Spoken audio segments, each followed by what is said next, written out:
जयराम जी की। दोस्तों, ज्योतिष एवं कर्मकांड की अनंत बातों को आप सब सुनते हैं। आज भाग संख्या 61 में मैं परिचर्चा करना चाहता हूं केतु ग्रह का स्वभाव, प्रभाव और निदान। दोस्तों, भारतीय संस्कृति की विशेषता यही है कि यहाँ पर तो वृक्षों को, पत्तों को, हर जीव जंतुओं को वही सम्मान दिया जाता है। इसलिए विश्व संस्कृति में सनातन जो संस्कृति है वो सबसे अग्रगणी है। जब राक्षस का वध हो गया और एक शरीर का दो भाग हो गए तो राहु को तो 18 वर्ष की उम्र मिली। आपने इससे पूर्व भाग में कथा सुनी। किंतु जो धड़, जो शरीर है, जो बोल नहीं सकता है, जो देख नहीं सकता है, चूंकि अमृत का पान शरीर कर चुका था, इसलिए अमृत तो मिल गया। और इसलिए ज्योतिष जगत में 7 वर्षों के लिए महादशा जो है, 7 वर्ष की जो अवधि है वो केतु को दी गई। और जहां पर राहु होता है ठीक उसके सामने केतु इसलिए होता है क्योंकि एक ही तो शरीर है और एक शरीर के ही तो दो भाग हैं। इसलिए देखने का काम तो राहु करता है और चलने का काम केतु करता है। ज्योतिष जगत में इसे छाया कारक ग्रह भी कहा गया है। अपना कोई अस्तित्व नहीं है। मीन राशि पर उच्च का जो है केतु प्रभाव देता है। साथ ही मित्र राशि के साथ या जिस ग्रह के साथ केतु होता है वैसा ही अपना स्वभाव और प्रभाव बना लेता है। इसलिए जीवन में कुंडली हमें बताती है कि केतु कहाँ है और केतु की दृष्टि कहाँ पड़ रही है, किस ग्रह के साथ केतु है। किंतु ऐसा समझ लें, राहु की अपेक्षा केतु सरल है, सौम्य है, क्योंकि अपनी दृष्टि नहीं है। ज्योतिष जगत में जो पंचांग है उसमें एक राशि में 1.5 वर्ष का समय लेता है केतु व्यतीत करने में। एक राशि का परिवर्तन 1.5 वर्ष में करता है, क्योंकि राहु जब बदलेगा तो केतु बदलेगा। इसकी भी दिशा जो है विपरीत है। सभी ग्रह सीधे भाग से चलते हैं और केतु उल्टे भाग से चलते हैं। इसका स्वभाव वैसा ही है, जैसे ग्रह होंगे वैसे ही स्वभाव केतु बना लेगा। अपना प्रभाव भी उसी प्रकार का देगा। प्रत्येक व्यक्ति के जीवन में ये 7 वर्ष के लिए केतु की महादशा आती है। संभव नहीं है, बहुत ऐसे भी जातक होते हैं जिनके जीवन में केतु की दशा आती ही नहीं है। कुछ लोग होते हैं जिनके जीवन में केतु की दशा आती है और ज़्यादातर लोग होते हैं जो अंतरदशा और प्रत्यंतर दशा का ही लाभ ले पाते हैं। केतु ग्रह को प्रसन्न करने के लिए आप वैदिक मंत्र का प्रयोग कर सकते हैं। ओम केतुम कृणवन्न केतवे पेशो मर्या अपेशसे समुसद्वृजा यथा ओम केतवे नमः। इस मंत्र का कम से कम 28,000 जाप होने चाहिए, दशांश हवन होना चाहिए, तर्पण मार्जन होने चाहिए, ब्राह्मण भोजन होना चाहिए और तुलादान होना चाहिए, तभी हमें लाभ होता है। अगर आप स्वयं मंत्र का जाप करना चाहते हैं तो पौराणिक मंत्र भी है। ओम पलाश पुष्प संकाशम ताड़का ग्रहमस्तकम रौद्रम रौद्रात्मकम घोरम तम केतुम प्रणमाम्यहम ओम केतवे नमः। यह पौराणिक मंत्र है। इस मंत्र का जाप कोई भी व्यक्ति कर सकता है।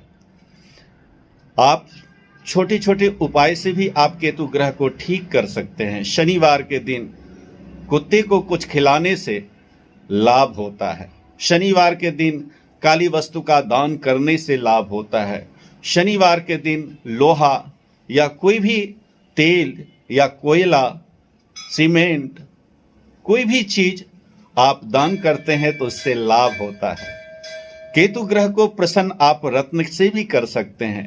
एक लहसुनिया रत्न है जो चांदी में पहना जाता है और लहसुनिया जो रत्न है रात में आपको चमक आती है, जैसे बिल्ली की आंख में चमक होती है, इस रत्न में भी वही चमक होती है। जब अंधेरा में ऐसी चमक आए तो उसे लहसुनिया कहते हैं। किंतु आज के समय में इस कसौटी पर कोई भी रत्न ज़्यादातर नहीं उतर पाते हैं। जो उतरते हैं उसको खरीदार कम होते हैं। इसलिए यथायोग जो भी संभव है आप लहसुनिया खरीद सकते हैं और 10 किलो के अनुपात में मध्यमा उंगली में शनिवार के सायंकालीन किसी पंडित जी से शुद्ध करा करके फिर इसे धारण करना चाहिए, तब हमें इस रत्न का लाभ होता है।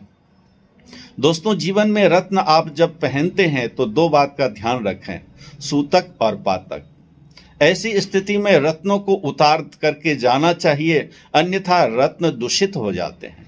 इसलिए जीवन में सूतक और पातक, जब कोई बच्चा जन्म ले या कोई मृतक घटना घटे, ऐसी स्थिति में जब हम जाते हैं, सम्मिलित होते हैं, तो रत्नों को अपनी जो भगवान की पूजा करने वाली माला है उनको उतार करके भगवान के पास रख दें। फिर जब शुद्ध होते हैं तब जाकर के उस रत्न को धारण करें, तो अपनी गरिमा वो रत्न बनाए रखते हैं, अन्यथा लाभ नहीं होता।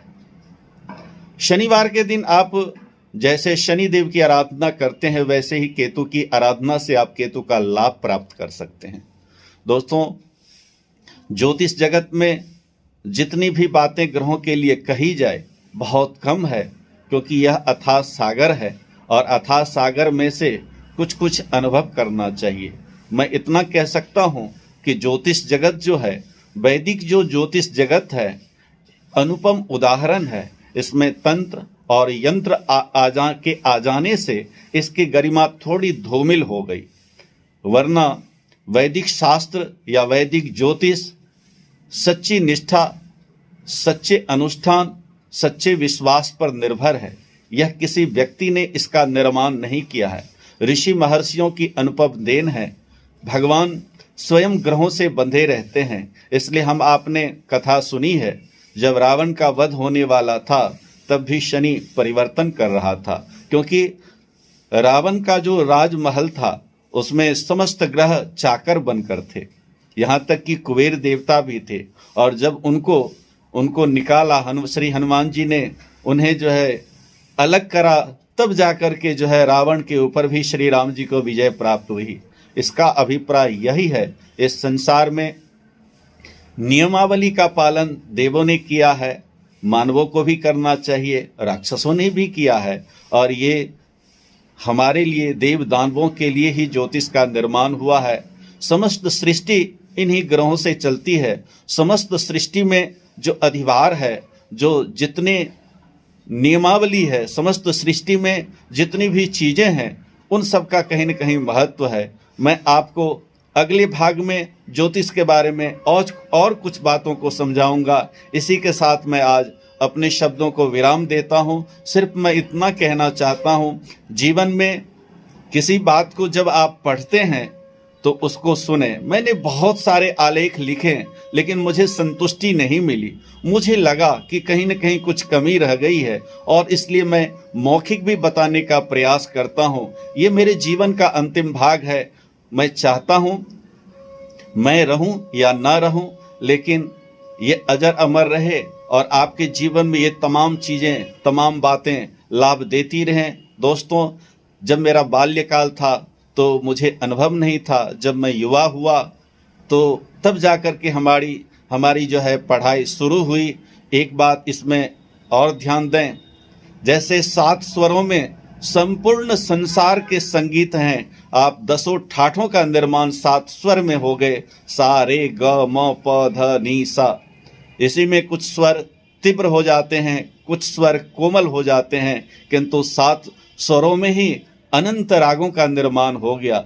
26 अक्षर की वर्णमाला है और 26 अक्षरों में समस्त अनंत शास्त्रों का निर्माण हो जाता है। इसी प्रकार से ये ज्योतिष जगत है। नवग्रहों में, 12 राशियों में, 27 नक्षत्रों में ही संपूर्ण ब्रह्मांड समाया हुआ है। इसमें से हम जितना अन्वेषण कर सकें, जितना इसे समझ सकें, वही वास्तविकता है, वही सच है। जयराम जी की नमस्कार।